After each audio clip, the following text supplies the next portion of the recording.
Joydebpur rail crossing এর উপরে একটা ওভারপাস নির্মাণ করা, যেটা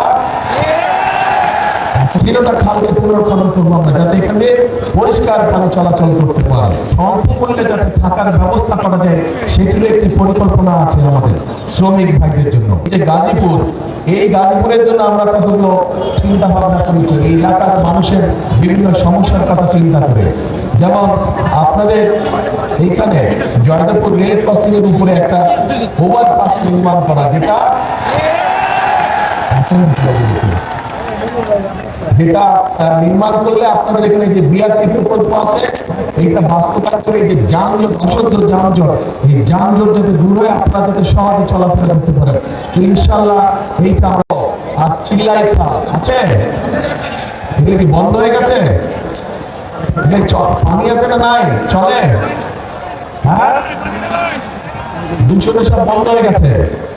এটা কি খাল খনন করা দরকার, পরিষ্কার করা দরকার। পদ্মা সেতু, মেট্রো রেল এবং এলিভেটেড এক্সপ্রেসওয়ে নির্মাণের গর্বিত অংশীদার বসুন্ধরা সিমেন্ট। করবেন সবাই মিলে? আমরা যদি শুরু করে কাজ করবেন, কারাগারে যাবেন, হাত তুলেন, কারাগারে পরিষ্কার যাবেন। ঠিক আছে, ইনশাল্লাহ 12 তারিখে ধানের শীষকে যদি বিজয় করে নিয়ে আসেন, এই তিনটাকে দূষণমুক্ত করবো আমরা, তিনটা খালকে পুনর্খনন করবো আমরা, যাতে এখানে পরিষ্কার পানি চলাচল করতে পারে।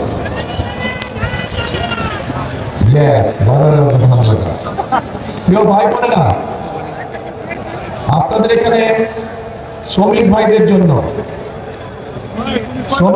জন্য আমরা আমাদের একটি পরিকল্পনা আছে, যে তাদের আবাসনের সমস্যা আছে, বিরাট সমস্যা আছে আবাসনের, তাদেরকে স্বল্প মূল্যে যাতে থাকার ব্যবস্থা করা যায়, সেটিরও একটি পরিকল্পনা আছে আমাদের শ্রমিক ভাইদের জন্য।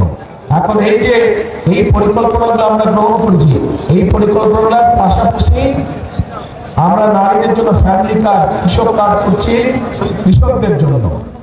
এছাড়াও আপনাদের সকলের কাছে, বিশেষ করে মা বোনদের কাছে এবং শিশুদের কাছে চিকিৎসা সেবা পৌঁছে দেওয়ার জন্য আমরা প্রত্যেকটি এলাকায় একজন করে আমরা হেলথ কেয়ার দিতে চাই, যাতে করে মায়েরা এবং বাচ্চারা ছোটখাটো অসুখের চিকিৎসা ঘরে বসেই তারা পেতে পারে, সেই ব্যবস্থা আমরা করতে চাইছি।